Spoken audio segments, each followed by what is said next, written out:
வணக்கம். நான் எஸ்தர். இன்னைக்கு ஒரு குட்டி ஸ்டோரி சொல்லட்டுங்களா? ஒரு ஊர்ல ஒரு அப்பாவும் பையனும் இருக்கிறாங்க. அந்த பையன் செம்ம கோவக்காரன். அப்போ வந்து அப்பா என்னால கோவத்த கண்ட்ரோல் பண்ண முடியல. ஏதாவது ஒரு டிப்ஸ் சொல்லுங்க இந்த கோவம் குறையறதுக்கு. ஓகேப்பா இந்தா ஒரு 45 ஆணிகள எடுத்து அவர் கையில குடுக்குறாரு. குடுத்துட்டு உனக்கு கோவம் வரும்போதெல்லாம் அந்த பின்னாடி நம்ம வீட்டுக்கு பின்னாடி இருக்கிற செவுத்துல போய் ஆணி அடிப்பா. அப்படின்னும்போது உன் கோவம் குறையணும். அப்போ ஒரு நாள் 10 ஆணி. அதே மாரி பார்த்தீங்கன்னா 7 ஆணி, 8 ஆணி அப்படின்னு கம்மி கம்மியா அப்படி 2 ஆணி, 1 ஆணின்னு முடியுது.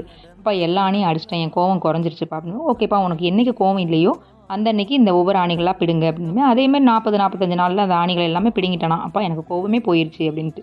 ஓகேப்பா இப்போ இதுலேருந்து நான் உனக்கு என்ன சொல்கிறேன் அப்படின்னா, நீ கோவப்படும்போது ஆணி அடிச்ச, ரிட்டர்ன் ஆணிலாம் பிடுங்கிட்ட கோவம் போனதுக்கப்புறம். இப்போ செவுத்துல இருக்கிற ஓட்டைகளை என்னப்பா பண்ணலாம் அப்படின்போது அவன் ரொம்ப வந்து வருத்தப்பட்டானாமா. இதே மாதிரி தான்ப்பா நம்ம கோவப்படும்போது மற்றவங்கள காயப்படுத்திடணும். திரும்பி வந்து பார்த்தீங்கன்னா, நம்மளால அந்த கொட்டின வார்த்தைகளை எடுக்க முடியாது. ஸோ நம்மளுடைய கோபம் வந்து ஒரு நியாயமா தான் இருக்கணும்.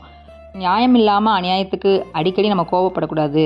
அதனால மத்தவங்க காயப்படுவாங்க. ஸோ நம்ம கண்டிப்பா எல்லாரையும் கோவப்படுத்தாத அளவுக்கு எல்லார் மேலயும் அன்பா இருக்கணும். முக்கியமா ஜாலியா, ஹேப்பியா இருக்கணும். டீ குடிச்சிட்டு. Thank you.